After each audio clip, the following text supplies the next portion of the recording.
संग्रामपूर तालुक्यातील टुनकी येथून अवैध दारू वाहतुकीचा सुळसुळाट।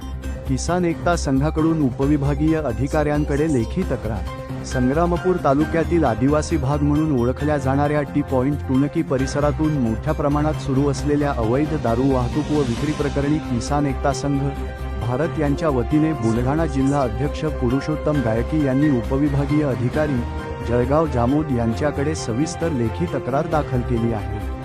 तक्रारीनुसार टुनकी येथील एका देशी दारूच्या दुकानातून चिल्लर विक्रीऐवजी दुचाकी वाहनांद्वारे ठोक पेट्यांच्या पेट्या अवैधरित्या वाहून नेण्यात येत असून त्या रुधाना, चांगेफळ, अकोली, झाशी, पळशी, शेतखेड, उमरा आदी गावांमध्ये सर्रास विक्री केल्या जात आहे। या प्रकारामुळे परिसरातील तरुण मोठ्या प्रमाणात व्यसनाधीन होत असून अनेक कुटुंबे उद्ध्वस्त होण्याच्या मार्गावर आहेत।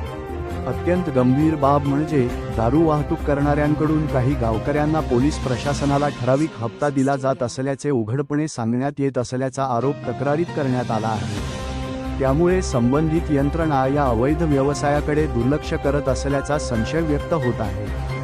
दारू विक्रेते राजकीय वरदहस्त असल्याचे सांगत उघडपणे धमक्या देत असून आमच्यावर कोणाचेही काही चालणार नाही असे विधान करत असल्याचेही निवेदनात नमूद आहे।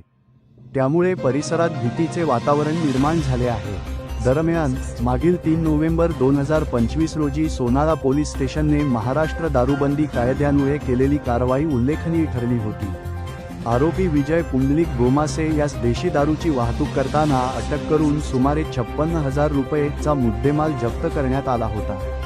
मात्र या कारवाईनंतरही संपूर्ण नेटवर्क पूर्वीप्रमाणेच सुरू असल्याचे चित्र आहे। किसान एकता संघाने प्रशासनाकडे अवैध दारू वाहतुकीच्या मूळ स्रोताची चौकशी, दुचाकी वाहनांद्वारे होणाऱ्या वाहतुकीवर तात्काळ बंदी, संबंधित पोलीस स्टेशन हद्दीत संयुक्त विशेष मोहीम, आदिवासी व ग्रामीण तरुणांचे भवितव्य वाचवण्यासाठी कठोर व कायमस्वरूपी उपाययोजना करण्याची मागणी केली आहे।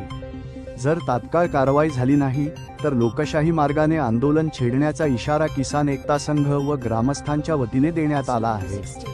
या निवेदनावर अनेक ग्रामस्थांच्या स्वाक्षऱ्या असून प्रशासनाने तातडीने दखल घ्यावी अशी मागणी होत आहे।